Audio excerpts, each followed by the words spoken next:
never thought my quiet Sunday at church would shatter the foundation of my life. The moment my phone buzzed during Pastor Henry's sermon, everything changed. My name is Lorraine, and at 56, I thought I knew what heartbreak felt like. I was wrong.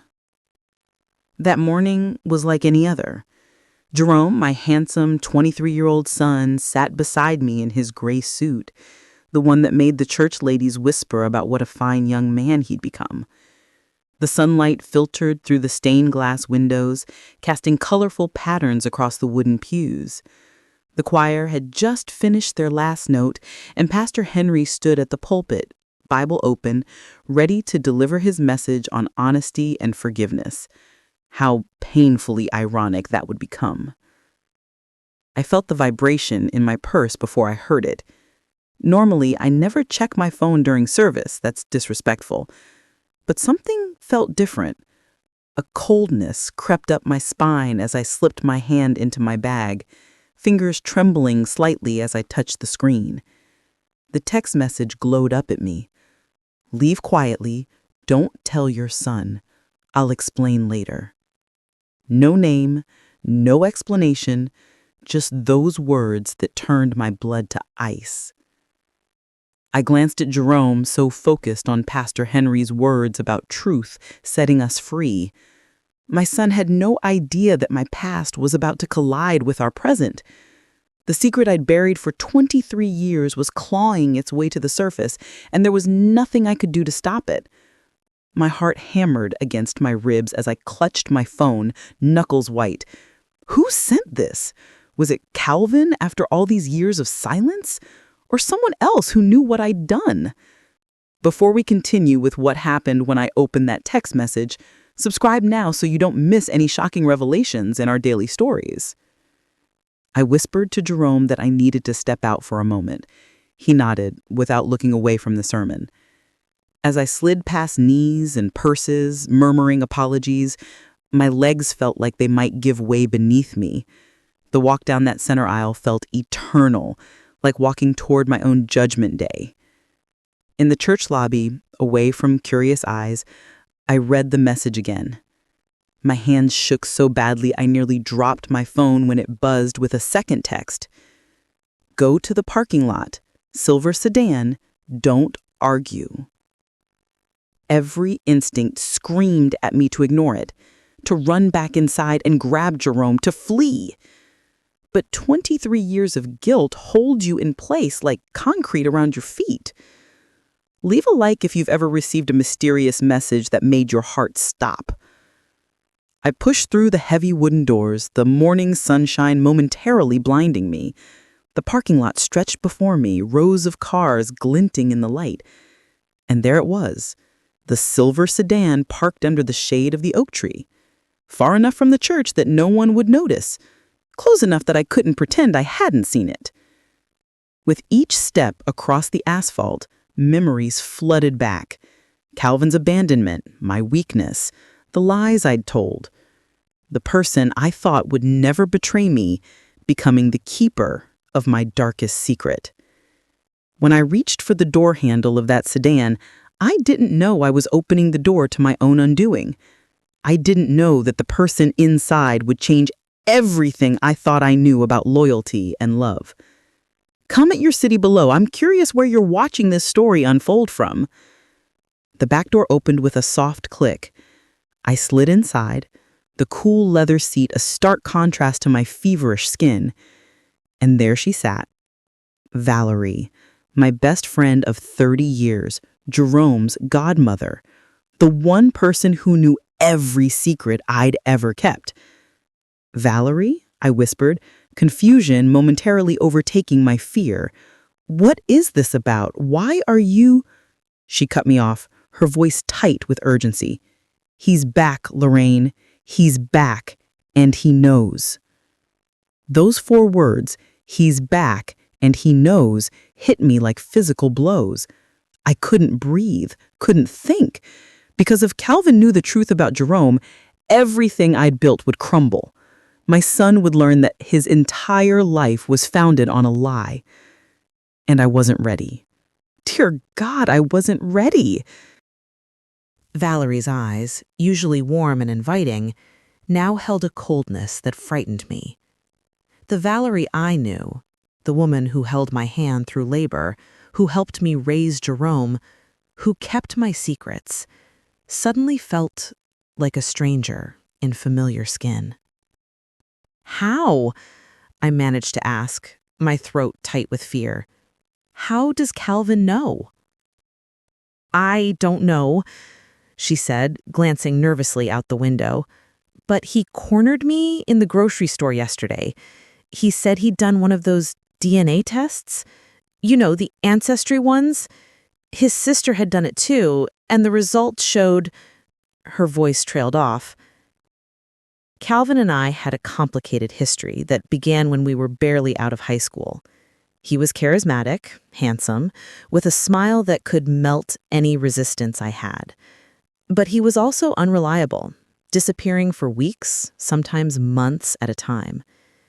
When I found out I was pregnant with Jerome, Calvin had been gone for nearly a year. During those lonely months, Darnell, Valerie's cousin, had been my support.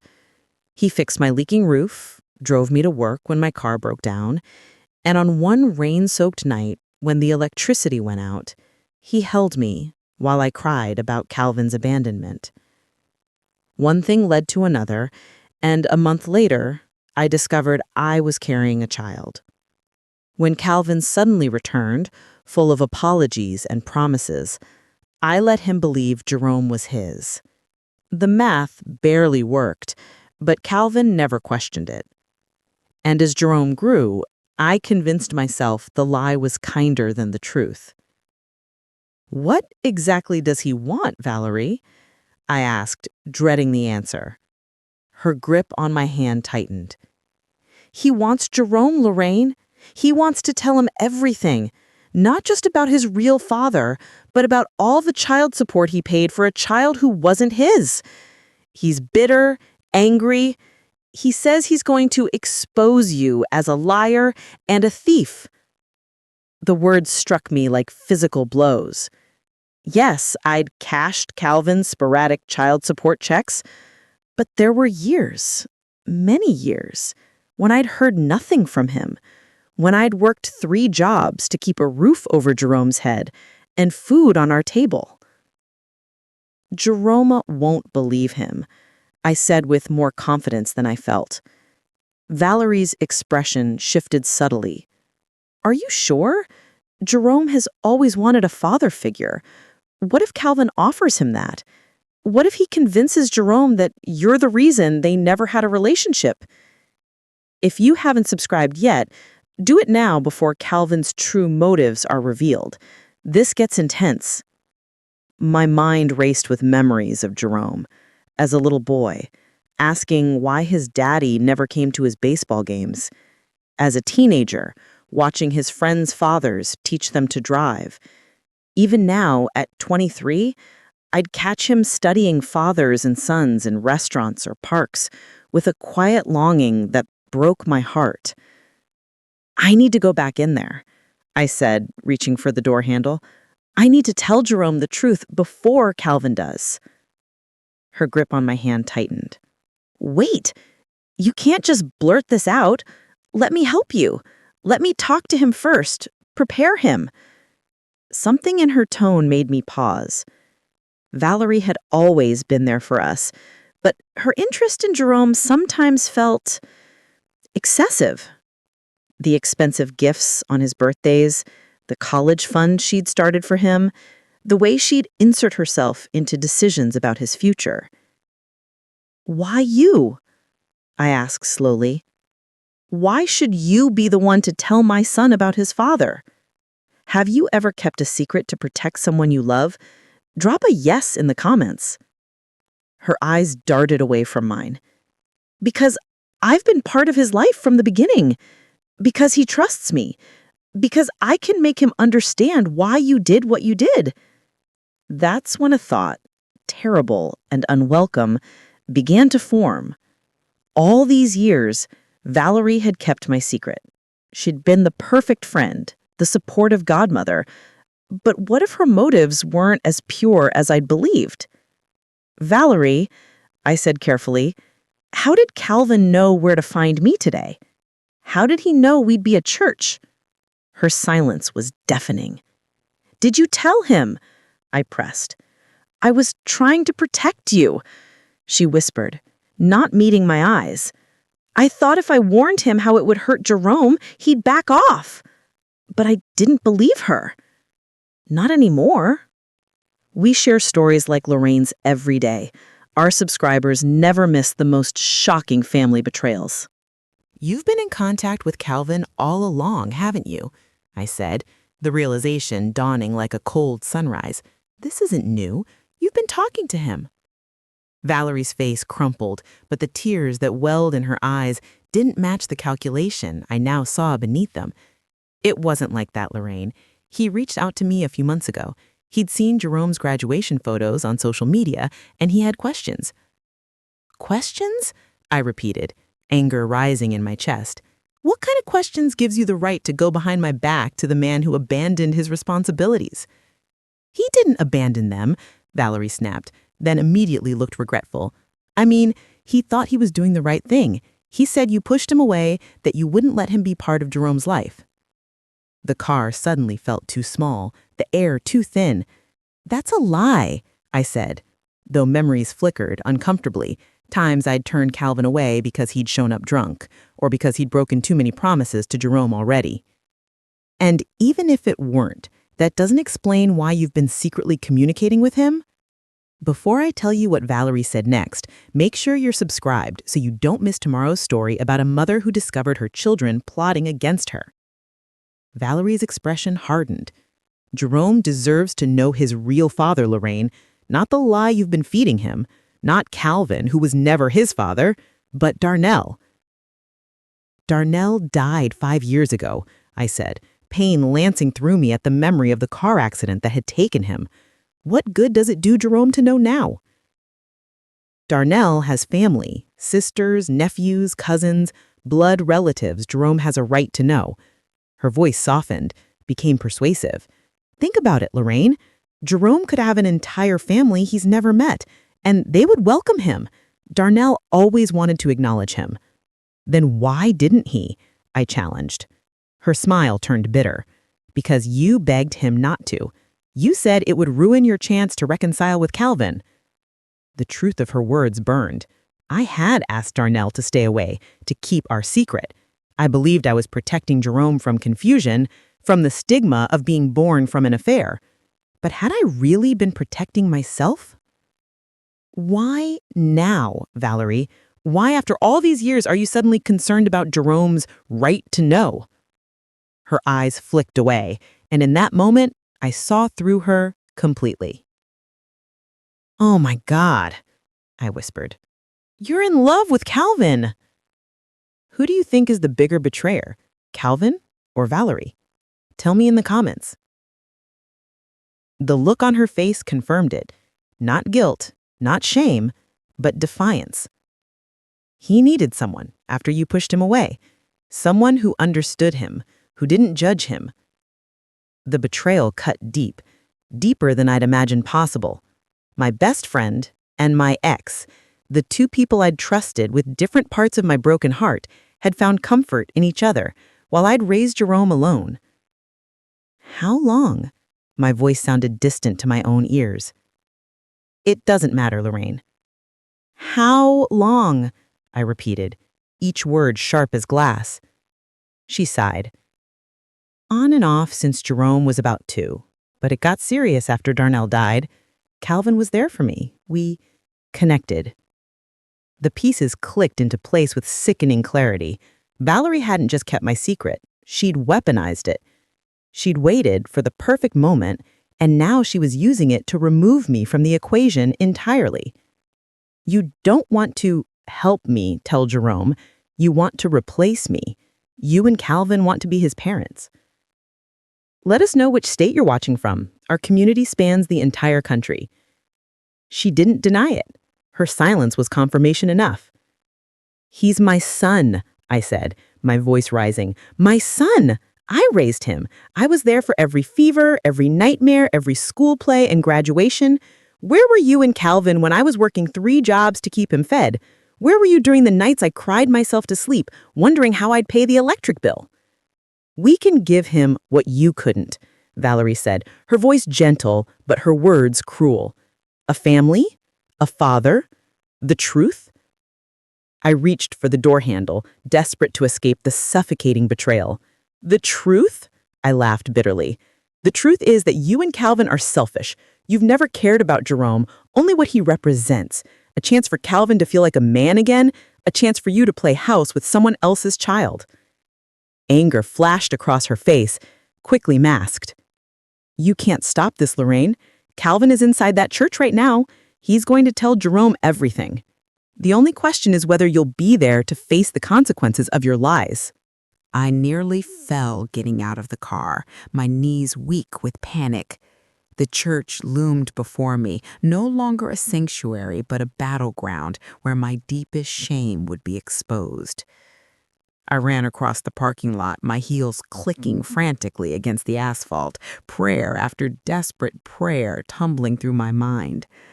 Please, God, not like this. Not in front of everyone. Not from Calvin's mouth. When I burst back through the doors, Pastor Henry was mid-sermon, his voice rising in a point about redemption. The irony wasn't lost on me. The congregation turned at the sound of the door slamming, faces curious, some annoyed at the interruption. But I couldn't see Calvin anywhere. Relief washed over me like cool water. Until I spotted him. He wasn't in the sanctuary. He was in the hallway that led to the Sunday school rooms, talking to Jerome.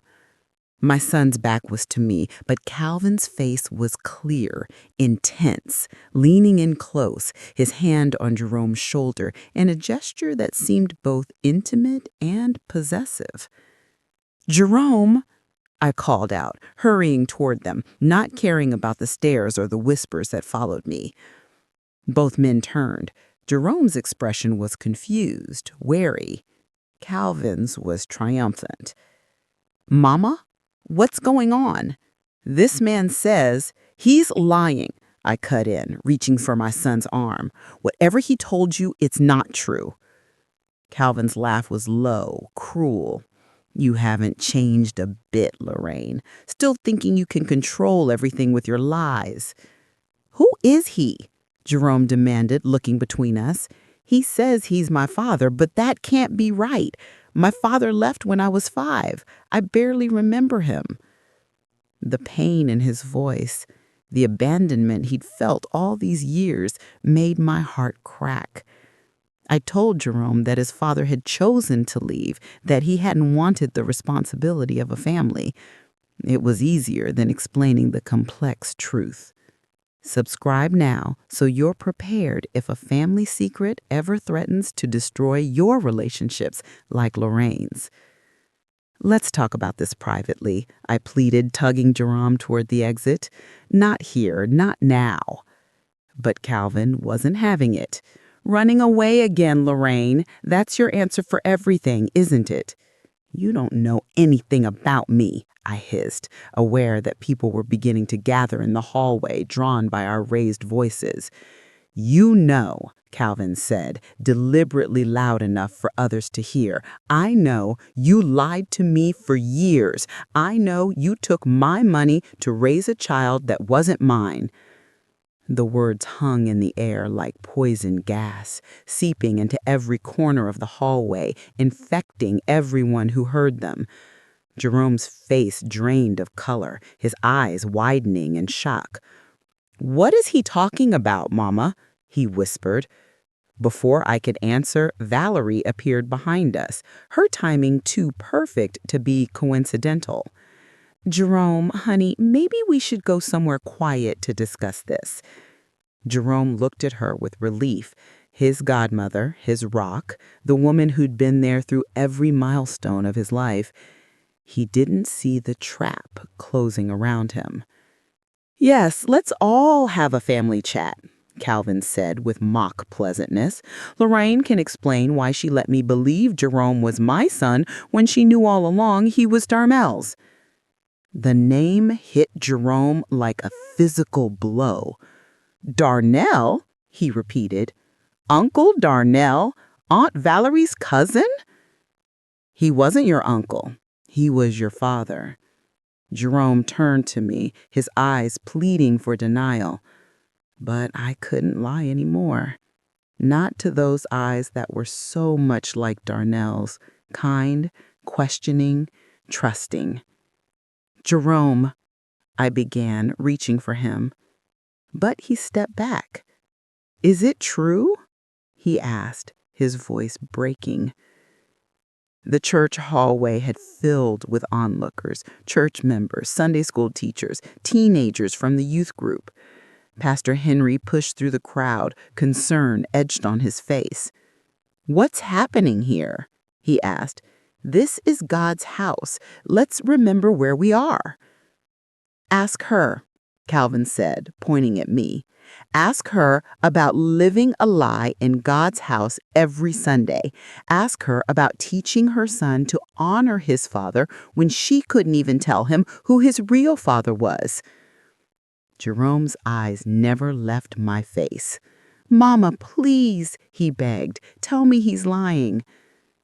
The moments stretched between us. A lifetime of love and sacrifice and secrets hanging by a thread. I could lie again. I could deny it all. But the truth had finally caught up with me, and I was so tired of running from it. I wanted to protect you, I whispered. I thought I was doing what was best. Jerome stepped back as if I'd slapped him. The hurt in his eyes gutted me. All these years, he said, his voice hollow, every time I asked about my father, every time I wondered why he didn't want me, you knew it wasn't even him. I wanted you, I said desperately. From the moment I knew you existed, I wanted you with everything in me. Doesn't that count for something? We bring you these real family dramas every day because our community deserves to know the truth. But Jerome wasn't listening anymore. He turned to Valerie, who embraced him with practiced compassion. Come on, honey, let's get out of here. Jerome, please, I begged, reaching for him again. But Calvin stepped between us, his face a mask of righteous indignation. You've done enough damage, Lorraine. Let the boy process this without more of your manipulation. The crowd parted as Valerie led Jerome toward the exit, Calvin following close behind. My son, my pride, my heart, my reason for everything, walking away with the two people who had plotted to take him from me. Pastor Henry placed a gentle hand on my shoulder as I stood frozen, watching my world collapse. Lorraine, he said softly, come to my office. This isn't a conversation for public consumption. But it was too late.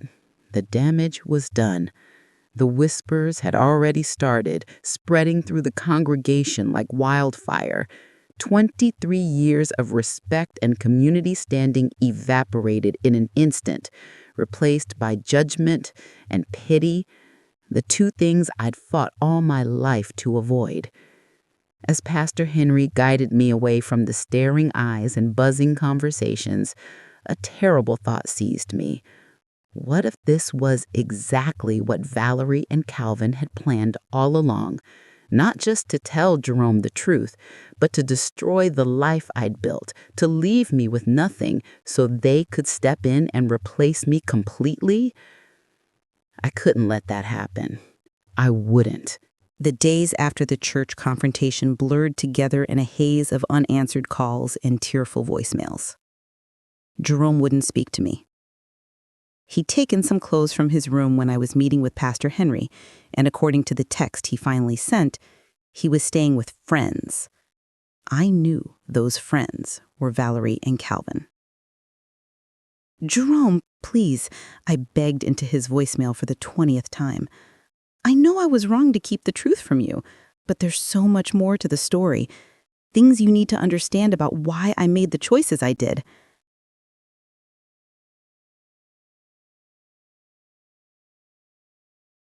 For 2 weeks, silence was his only answer. I drove by Valerie's house once, a mistake. Through the front window, I could see them all sitting at her dining table. Calvin's arm draped across the back of Jerome's chair, Valerie serving them both dinner. The perfect family tableau.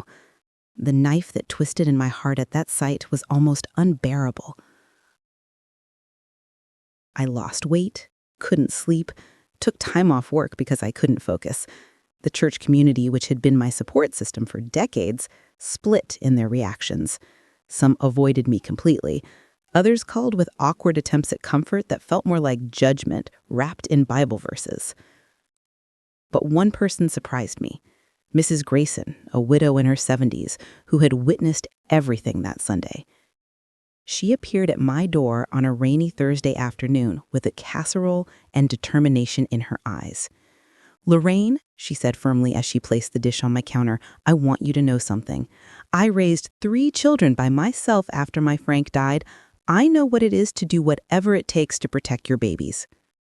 Her kindness broke something in me, and I sobbed in her thin, strong arms.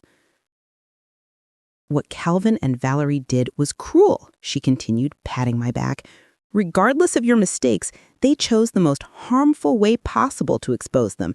That tells me this isn't about Jerome's well-being. It's about revenge." "But why?" I asked, wiping my tears. Calvin was barely in Jerome's life. Why would he suddenly want to play father now? Mrs. Grayson's eyes narrowed. "Have you considered what Calvin gets out of this besides emotional satisfaction?" I hadn't, but once she planted the seed, I couldn't stop thinking about it. Calvin had never been wealthy. The child support he occasionally sent was barely enough to cover Jerome's school supplies, let alone the real costs of raising a child. What changed? Why come back after all these years? The answer came when Mrs. Grayson helped me do some digging. Calvin had fallen on hard times, gambling debts, failed business ventures, and Darnell, despite his modest living, had left a substantial insurance policy when he died. A policy with Jerome listed as beneficiary, which he couldn't access until he turned 25, or with the signature of his legal guardian. "He's using my son," I whispered when the realization hit me. "He doesn't care about Jerome. He just wants access to that money." But proving it would be another matter entirely. Jerome had already shut me out, convinced that everything I'd ever told him was a lie.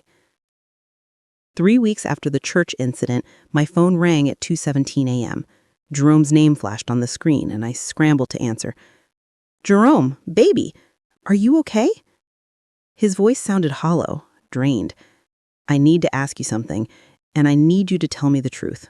No more lies. Anything," I promised, heart racing.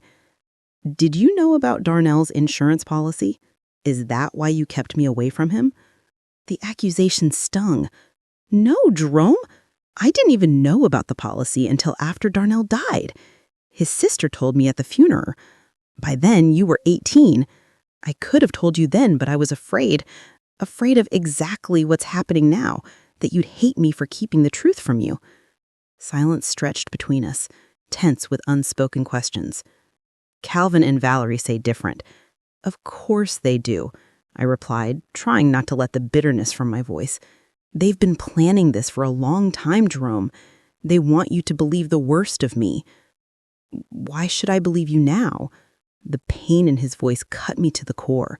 "I kept one truth from you, who your biological father was.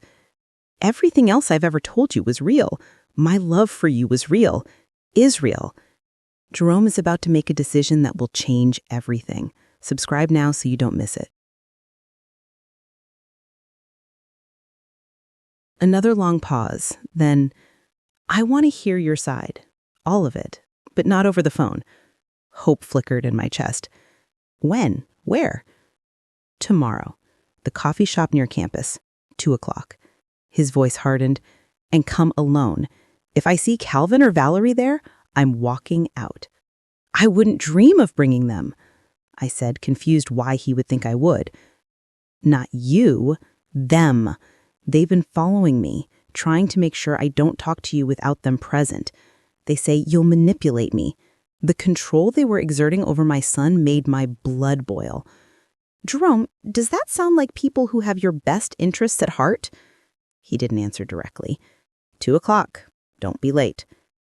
After we hung up, I sat in my dark kitchen, mind racing. This might be my only chance to reach Jerome, to help him see the truth behind Calvin and Valerie's sudden interest in his life. I had to be careful. I had to be honest, and I had to be prepared for the possibility that even the truth might not be enough to win back my son's trust. Where are you watching from? Our subscribers from Texas were shocked by yesterday's story. The coffee shop was busy with afternoon customers, students with laptops, business people on breaks, young mothers with strollers. I arrived 20 minutes early, claiming a corner table with my back to the wall so I could see the door. My hands trembled as I ordered a cup of tea I knew I wouldn't drink. When Jerome walked in at exactly 2:00, my heart contracted. He looked tired, thinner, his usually bright eyes shadowed with confusion and hurt. He scanned the room, spotted me, and approached with the caution of someone nearing a wounded animal. "Hi," he said, sliding into the seat across from me. "Thank you for coming," I replied, resisting the urge to reach for his hand. "I've missed you so much." He nodded stiffly. "I have questions." "I'll answer all of them, I promise."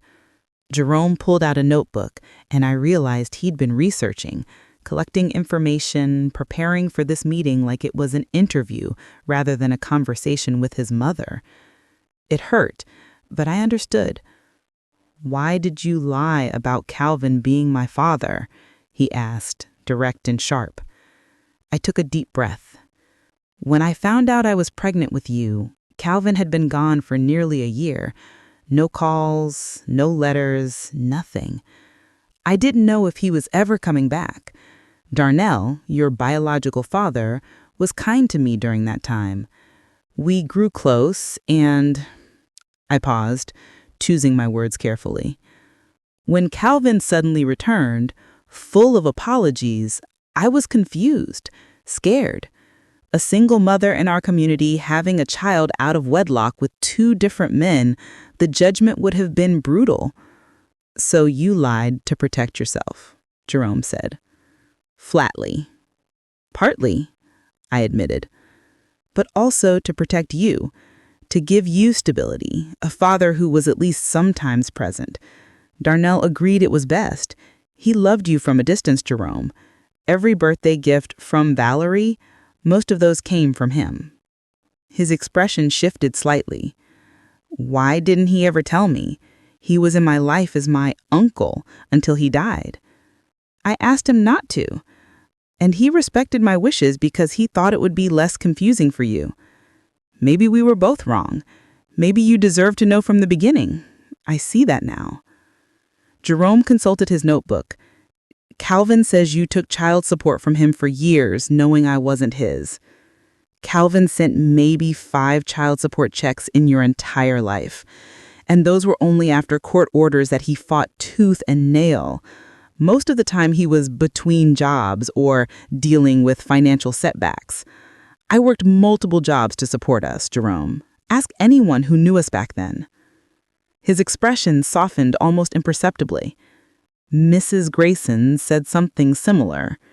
So he'd been doing his homework, talking to people from our past. Good. "She also mentioned an insurance policy," he continued, watching my reaction carefully. I nodded.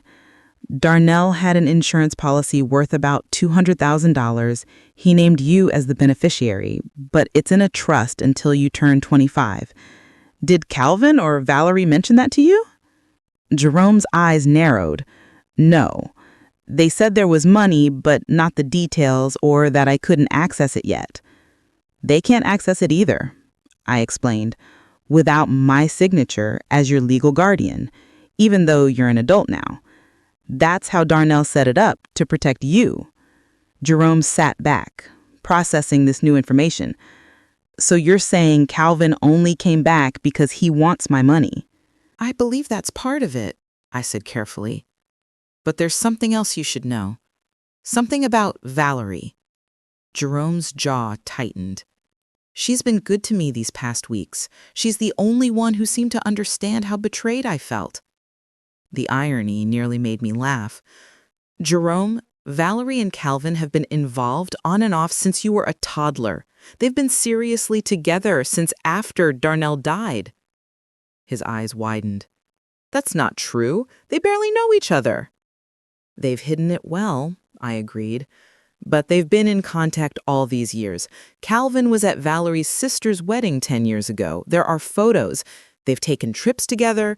Ask Mrs. Grayson. She saw them together at a restaurant in Greenville 3 years ago. Jerome's face flushed with anger.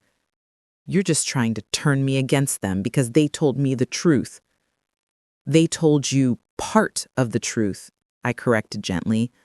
The part that served their purposes. But they left out everything that would make you question their motives. I reached into my purse and pulled out a folder containing everything Mrs. Grayson and I had gathered. Old photos showing Calvin and Valerie together at events they claimed not to have attended, bank statements showing money transfers from Valerie to Calvin over the years, and most damning, a copy of Darnell's insurance policy with the trust provisions highlighted. Jerome flipped through the papers, his expression shifting from skepticism to confusion to dawning anger. There's more, I said softly. The day after you left, Valerie came to me with papers. She wanted me to sign over guardianship of the trust to her. She claimed it would be easier for everyone. Jerome looked up sharply. Did you? Of course not, I said. That money is yours, to use for your future, not for Calvin's gambling debts or whatever else they've planned. As if on cue, the coffee shop door opened and Valerie walked in. Her eyes locked on us immediately, her face a mask of concern that didn't reach her eyes. Jerome, she called, hurrying over. I've been looking everywhere for you. We were worried.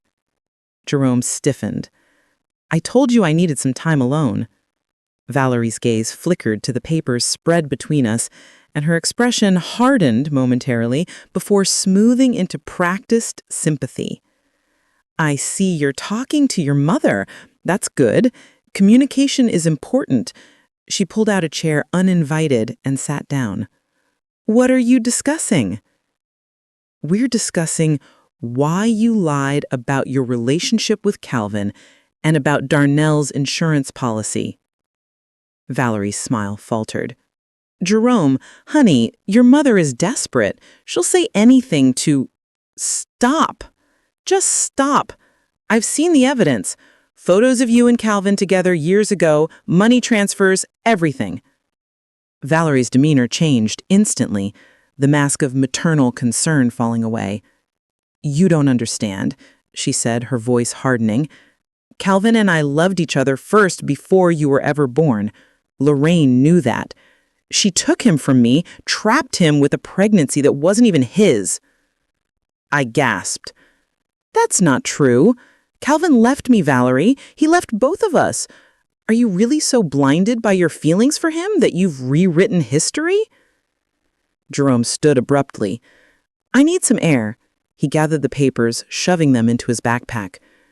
Jerome, wait, Valerie and I said in unison, both reaching for him. He stepped back from us both. I thought I wanted answers, but all I'm getting are more questions, more lies. He looked at me, then at Valerie. I don't know who to believe anymore. Believe the evidence, I said quietly. Look at the facts, Jerome. Talk to people who knew us back then. Make your own judgment. He nodded once, shoulders heavy with the weight of everything he'd learned. I need time.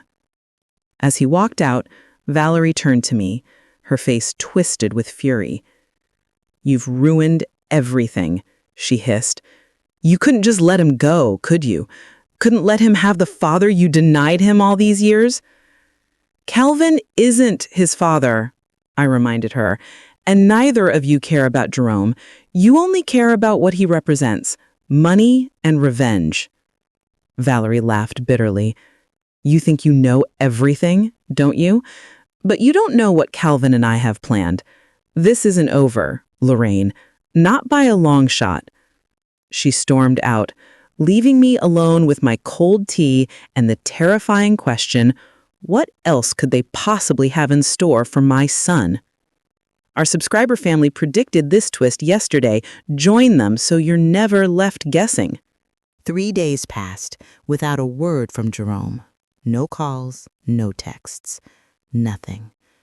I alternated between frantic worry and desperate hope that he was taking the time to investigate for himself, to see through Calvin and Valerie's deception. On the 4th day, as I was leaving work, I found him waiting beside my car. "Jerome?" I breathed, my heart leaping at the sight of him. "Can we talk?" he asked. "Somewhere private?" We ended up at the small park where I used to take him as a child, sitting on the same bench where I'd watched him take his first steps. "I talked to Mrs. Grayson," he began, "and Pastor Henry, and Aunt Jackie." Aunt Jackie was Darnell's sister, who had always been kind to Jerome, even without him knowing their true connection. "They all told me the same story," he continued, "about how Calvin would disappear for months, how you worked multiple jobs to support us, how Darnell was always there in the background, helping out." I nodded, tears welling in my eyes. "Aunt Jackie told me something else," Jerome said quietly. "She said Darnell always loved me, that he wanted to acknowledge me as his son, but respected your decision not to tell me." "That's true," I whispered. "He loved you so much, Jerome, and he trusted me to raise you right." Jerome looked out at the playground, now filled with a new generation of children. "I went to Calvin's apartment yesterday. He didn't know I was coming." My breath caught. What happened? "He was arguing with Valerie about money, about the insurance policy, about how they were going to convince me to go against you." His voice hardened. "They didn't see me at first. I heard Calvin say that once they had access to the money, they wouldn't need to keep up the act with me anymore. The cruelty of it made me sick." "I'm so sorry, Jerome." He shook his head. "Don't be. It opened my eyes. Everything they told me, every sympathetic word and concerned look, it was all an act. They didn't care about me at all." "What did you do?" A small, satisfied smile crossed his face. "I walked in, told them I'd heard everything, and walked out. Calvin tried to follow me, claiming I'd misunderstood, but I told him if he came near me again, I'd file for a restraining order." Subscribe for more stories that will help you protect your family from the betrayals Lorraine experienced. Pride swelled in my chest. Pride in the strong, discerning young man I'd raised. You handled that perfectly. Jerome turned to face me fully. "Why didn't you tell me about Darnell when I was older, when I could have understood?" It was the question I'd been asking myself for weeks. "Fear," I admitted. "At first I was protecting you from confusion and judgment, but as you got older, I was protecting myself. I was afraid you'd hate me for lying, that you'd feel like your whole life was built on a false foundation." I took his hand. "Jerome, I was wrong. You deserved the truth, and I'm so sorry I denied you that." He was quiet for a long moment. "I don't hate you," he finally said. "I'm still processing everything, still hurt, but I understand why you did what you did. And I know you love me. That's never been in doubt." Tears spilled down my cheeks. "I do love you, more than anything in this world." "I know, Mama." He squeezed my hand. "And I need you to know something else. I'm going to contact the rest of Darnell's family. Aunt Jackie wants to introduce me to everyone. I want to know that side of my heritage." "Of course," I said immediately. "They're your family too. They always have been." Jerome nodded. "I'm also moving back home, if that's okay. I need some stability while I figure all this out." "More than okay," I said, relief flooding through me. As we sat there together, the afternoon sun warm on our faces, I realized that while our relationship had been fractured, it wasn't broken beyond repair. The road to rebuilding trust would be long, but we'd walk it together. "What about Valerie and Calvin?" I asked cautiously. "Calvin left town yesterday. Apparently, he has other debts to run from." Jerome's expression hardened. "As for Valerie, I told her I never want to speak to her again. 23 years of pretending to care about me, all while plotting with Calvin behind my back? That's not something I can forgive." Tomorrow, we'll share the story of a daughter who discovered her mother's 30-year lie. Subscribe so you don't miss it. 2 months later, our church held a special service, a testimony Sunday where members could share their journeys of faith through difficult times. To my surprise, Jerome asked to speak. He stood tall at the pulpit, looking out at the congregation that had witnessed our most painful moment. He said, "My mother made a mistake. She kept a truth from me that I had every right to know, but she did it out of love, a imperfect human love that wanted to protect me at all costs."